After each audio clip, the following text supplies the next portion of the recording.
आज की ये कहानी एक ऐसे नास्तिक की है जिसे ना तो भगवान के ऊपर यकीन था और ना ही शैतानों के ऊपर। जतिन हर बात पर यही कहता कि अगर दुनिया में ऐसी कोई चीजें मौजूद है तो सामने क्यों नहीं आती। उसने कई ऐसे शर्तों को पूरा किया था जिसे कोई आम आदमी पूरा करने के बारे में सोच ही नहीं सकता, जैसे कब्रिस्तान, हॉन्टेड हाउस में रात बिताना, अलग अलग तरीकों से भूत प्रेतों को बुलाना। जतिन बहुत निडर था। आज तक उसे कोई भी दिक्कत पेश नहीं आई थी जिसका संबंध भगवान या भूतों से रहा हो। पर कहते हैं ना, रात का अंधेरा कुछ तो कहता है। एक रात जतिन अपने घर में सो रहा था। उसकी दूसरी ही रात वह एक भूतिया जंगल से होकर आया था। वहां उसने जो भी अनुभव किया था इससे पहले किसी भी जगह पर नहीं हुआ था। जतिन इस बात से बेखबर था कि आज उसे भगवान के होने और ना होने पर तो नहीं, पर भूतों के होने पर जरूर यकीन आने वाला था, क्योंकि उसके साथ घर तक उस जंगल से एक शैतान उसके घर तक चला आया था। देर रात सो रहे जतिन की आंख एक आवाज के कारण टूटी। ऐसा लग रहा था कि कोई उसके साथ सो रहा है, क्योंकि खर्राटों की आवाज उसके बगल से आ रही थी। जतिन ने करवट बदल के देखा तो वहां उसके अलावा और कोई भी नहीं था। जतिन फिर से सोने की कोशिश करने लगा कि अचानक एक झटके के साथ किसी ने उसका चादर खींचा। जतिन घबरा के उठा और चिल्लाने लगा, कौन कौन है यहां?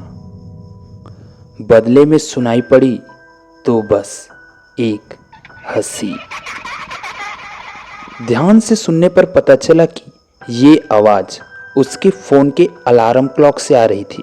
पसीने से तरबतर जतिन खुद पर हंसने लगा और 2 घूंट पानी के पिए और फिर सो गया। अभी जतिन की आंख लगने ही वाली थी कि किचन से आवाज आई। ऐसा लग रहा था कि कोई बर्तनों को जानबूझकर पटक रहा हो। जतिन तुरंत भाग के गया, सोचकर कि कोई चोर ना हो। पर जैसे ही वो किचन में पहुंचा तो पाया कि वहां कोई भी नहीं था और बर्तन भी अपनी अपनी जगह पर ठीक वैसे ही रखे थे जैसे पहले थी। गहरी खामोशी में डूबे जतिन का ध्यान फ्लश के आवाज के कारण टूटा। बाथरूम में जाके देखा तो फ्लश बॉक्स में पानी वापस आ गया था। जतिन के घर में आज से पहले ऐसा कुछ भी घटना नहीं हुई थी। कभी नहीं डरने वाले जतिन के माथे से आज डर के कारण पसीना बह रहा था। जब जतिन बाथरूम का दरवाजा बंद कर हॉल में आया ही था कि अचानक टीवी ऑन हुआ और उसमें से एक आवाज आई, तुझे भूतों पर यकीन नहीं है ना? फिर बिजली अचानक से चली गई। इतना काफी था किसी भी व्यक्ति को डराने के लिए। बिजली जाते ही उसने अपने मोबाइल की फ्लैश लाइट जलाई और चारों ओर देख ही रहा था कि एक काली सी परछाई उसके सामने भू करके आई, जिसे देख जतिन सोफे में गिर गया। वो सोफे में इस कदर पड़ा रहा जैसे किसी ने उसका पूरा खून सोख लिया हो। तभी एक झटके से किसी ने जतिन के पैरों को पकड़ा और खींचते हुए रूम में ले जाने लगा। जतिन ने कसकर सोफे को पकड़ रखा था। थोड़ी देर खींचातानी होने के बाद जैसे ही जतिन का पैर छूटा तो वह तुरंत भाग के अपने घर के पूजा रूम में घुस गया। वहां जल रही दीपक की लौ में साफ साफ देखा जा सकता था कि जतिन कितना डरा हुआ है।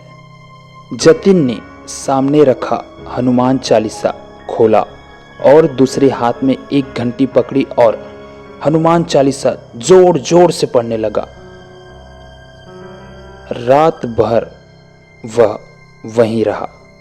सुबह होते ही उसने अपने घर में पूजा कराई तो बाबा से पता चला कि ये शैतान तुम्हारे साथ उसी जंगल से आया था। ये वही है जिसके ऊपर तुमने पेशाब किया था। शायद तब से आज तक जतिन को भूत और भगवान पर भरोसा होने लगा। क्या आप भी जतिन की तरह भूत और भगवान पर यकीन नहीं करते?